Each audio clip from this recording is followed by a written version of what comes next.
Yo, what up guys, it's Jay here from Jay's Chaldea, and I am here to review Season 3 of Netflix and Sanrio's original anime series, Aggretsuko. So, as per usual, with the anime reviews, actually I can't say as per usual because technically this is the first one for the channel, but the Netflix anime reviews as well as like the full season anime reviews will operate obviously different from the week-to-week episode reviews that I plan on doing on the channel. And with these in particular, I will be basically just going over the events and my thoughts about the entirety of the season, obviously rather than episode to episode. So if you have not seen all 10 episodes of Aggretsuko Season 3, I highly recommend you do so. If you haven't seen Aggretsuko at all, and you thought, you wouldn't be into it because of the cutesy art style, if you are an adult and, you know the pains of adulting, and, you're looking for something that's actually, like, super relatable, I highly recommend watching Aggretsuko. But yeah, let's go ahead and get started. Consider that your spoiler warning. Okay, so before we get started by talking about Season 3, I might as well talk about my overall feelings for the show itself. So, right off the bat, I fell in love with this show. The Sanrio aesthetic is adorable, of course, but what really got me is just how human and relatable all the characters are. Now, granted, I've never worked like the traditional office 9 to 5. I spent most of my adult life in school, and I was in college for a long time, and then after college I decided to not pursue a further degree, and just take on the whole YouTube content creator streamer thing as a full-time gig and full-time passion project. So I don't necessarily have the most conventional experience when it comes to work life, but I know people that do. I've obviously sat with my friends over drinks and they've talked shit about their jobs all the time, and watching this, it definitely reminds me of a lot of people I know, and just a lot of the struggles on a fundamental level are just kind of problems that you start to deal with as an adult, when you start to just step into that world, and things are a lot more serious, things are a lot deeper than you thought, and it's a little soul crushing, and it's just like, ooh, I actually really feel this, and it's kind of interesting, right? So when the anime first came out, I had a friend of mine who I watch a lot of anime with, one of my best friends, and I recommended this to him. He watched a couple episodes and he goes, yeah, I couldn't get into it. It was just too real for me, man. I go to anime for escapism, and this just felt too much like my real life, so I wasn't about it. And I totally understand that viewpoint too, but every character in this huge cast is so likable and relatable in certain ways.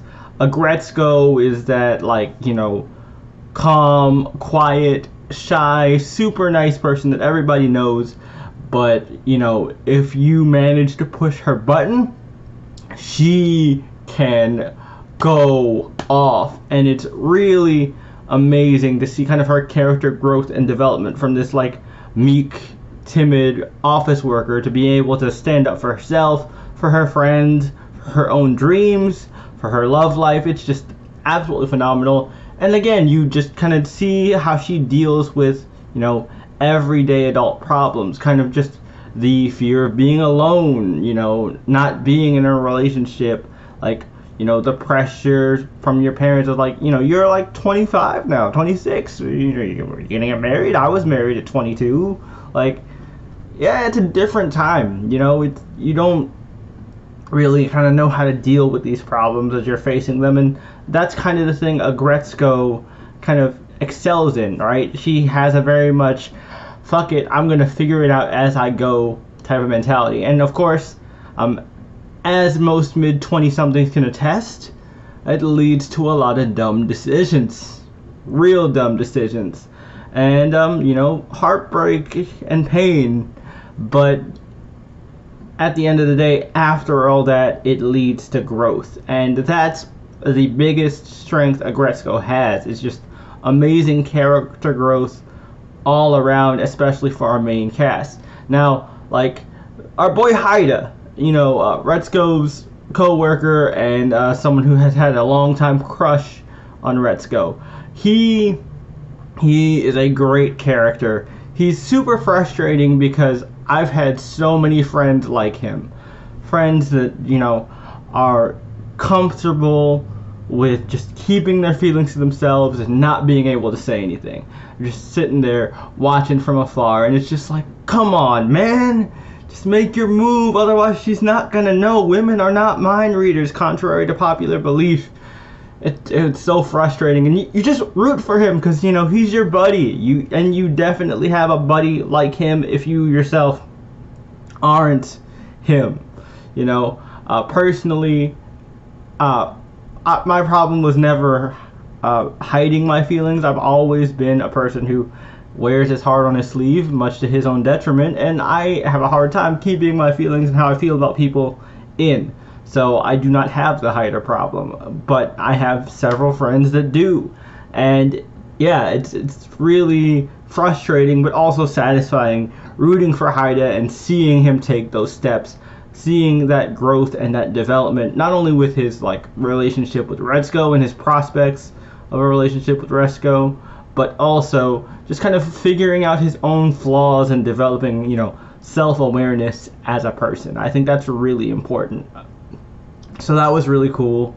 Characters like Feneko are really nice. She's a really awesome down friend. I love her. She's absolutely fantastic. We don't get to see as much from her in the third season, but that's fine. So, those are my overall thoughts on the show. I absolutely love it. So let's quickly kind of just dive into Season 3. So Season 3, Aggretsuko, she just had a whirlwind romance with Donkey Elon Musk, aka Tadano, WizKid tech billionaire. And, now she's kind of recovering from it. And because of her, striking out with love, she ends up turning to this VR virtual boyfriend game that kind of has like a gacha-like system with, buying outfits and stuff. And she ends up in the hole because she spends too much money on her husbando. And look, this channel is also partially dedicated to Fate Grand Order content, so I am no stranger to spending money on waifus, so I felt her pain. That this was a little too real and relatable here, because it's just like, no, if I tell myself I'm not going to spend money, I'm not going to spend money. That was literally my philosophy for the first, 3 weeks of playing FGO, and then, the next week came around, and it was the Kara no Kyokai event, and I loved Garden of Sinners, and I was like, ooh, I know we get a free Shiki, but Saber Shiki looks pretty cool. And oh, they got Fujino. Oh shit, I gotta roll. Luckily I got them, but if I hadn't, it would have been a danger zone. And Retsuko definitely crossed into that danger zone. And because she was so broken in the hole, she started panicking and having to eat minimalistic lunches. And so, when her mom takes her out on a spa day vacation, they're having fun, they're having a good time, she gets to eat good, and when she's making her way back with the rental car, she decides to use some of the extra money her mom gave her to treat herself to some steak. She was absent-mindedly not paying attention, and she puts the car into reverse instead of drive, and she ends up backing up into this leopard dude's car, or is he a cheetah? I don't know. I can't tell the difference. But she backs up into this dude's car. She starts to freak out because she's like, oh man, I gotta pay for the damages on the rental plus insurance stuff. Oh, this is a nightmare. What do I do? Turns out, homeboy's cool about it. It's just a smaller payment and just a little bit of help. When he realizes she works into accounting, he's like, you can work for me to pay off some of your debt. That's fine. and we find out that this guy is the producer of a underground idol group named OTM Girls, and Retsuko ends up becoming their like gopher at first, and then eventually accounting director, and then she like gradually develops even more into like a social media manager and all this other stuff. And again, like managing social media pages, marketing, planning merch, analyzing demographics, analytics. These are all things that I can relate to as a content creator, because these are things you have to deal with on a daily basis. So that was really cool. And also, Retsuko was doing some side hustle money, giving metal voice tutorials on YouTube, and she was trying to make a little ad revenue on the side, but she was feeling that ad revenue struggle. And boy, Retsuko, I definitely feel you there. Like, Susan, do not play. Susan has an iron fist. She will slap that yellow sticker on most videos. So yeah, definitely felt that struggle. But eventually, Retsuko ends up being heard by the producer dude with her metal voice, and he's like, this could be the factor that catapults us to the top. And so Retsuko joins the group, and at first she's very hesitant. She's obviously very shy. She's not used to singing in front of people, but it turns out, she loves it. She's a natural, and they really do gel, and she ends up developing a really nice friendship with Monica, the lead singer of the idol group, this bunny girl. And Monica actually encourages Retsuko. She's like, look, man, you shouldn't do something because you want to.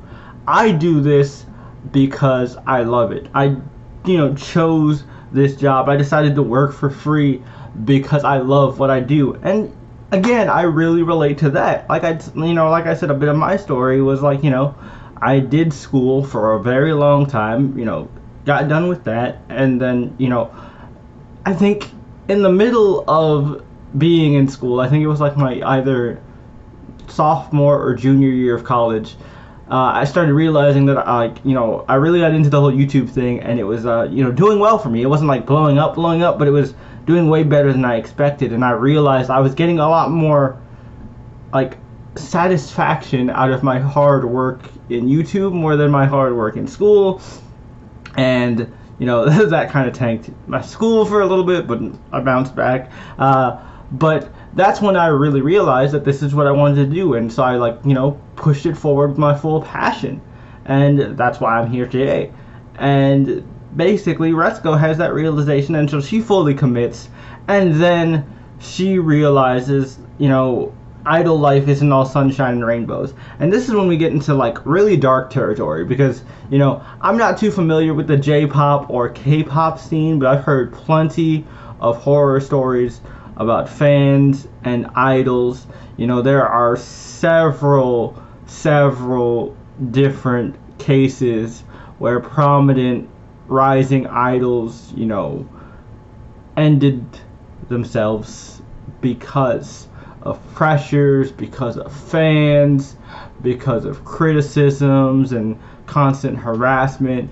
Obviously, like they even like talk about like the fan cam stuff, where like there are these like creepers who are like literally stalking these girls and taking pictures of where they work, where they live.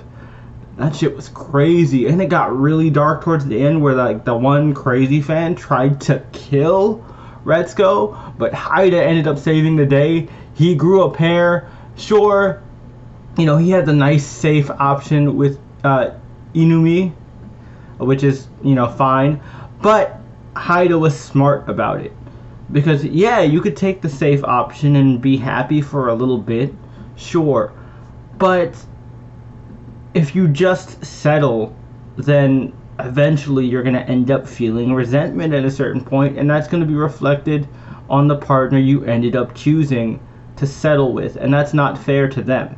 And thankfully Haida was able to realize that. He was able to kind of match Retsuko's energy and show Retsuko that he does truly care about her. He's not just some admirer from afar. He has actually been listening and paying attention to her as a person, and he loves her as a person. So this was absolutely beautiful. You know, the ship hasn't entirely sailed yet. Nothing has been made official, but Haida has made some huge steps, and I think, you know, we're in good territory here. Overall, this season was great. It had, you know, really funny moments, great character development, and, you know, surprisingly dark edges to this season. I did not expect it at all. I was thoroughly impressed, but let me know what you guys thought about Aggretsuko Season 3. Tell me all your thoughts and feels in the comments down below. As always, don't forget to leave this video a like to let me know you enjoyed it. And if you like what I do here and you want to see more from me, be sure to hit the subscribe button as well as the notification bell so you get notified every time I upload a new video. I do anime reviews. I plan to do more of these, you know, as you know, Netflix seasons drop, and once the fall starts, I'll be doing week-to-week stuff, and of course I'll be doing season reviews of the summer seasonal stuff that I've been watching, so definitely check those out when that happens. I also do, like I said, Fate Grand Order content, so in the outro card I will leave linked my most recent upload, which is my Master Log series for any FGO people. It basically talks about my thoughts on the summer event that just went down in Fate Grand Order. And I will leave linked a video YouTube and series algorithm thinks you might like, which I hope you do. But until next time, I'll catch you guys for another anime review. Until then, peace.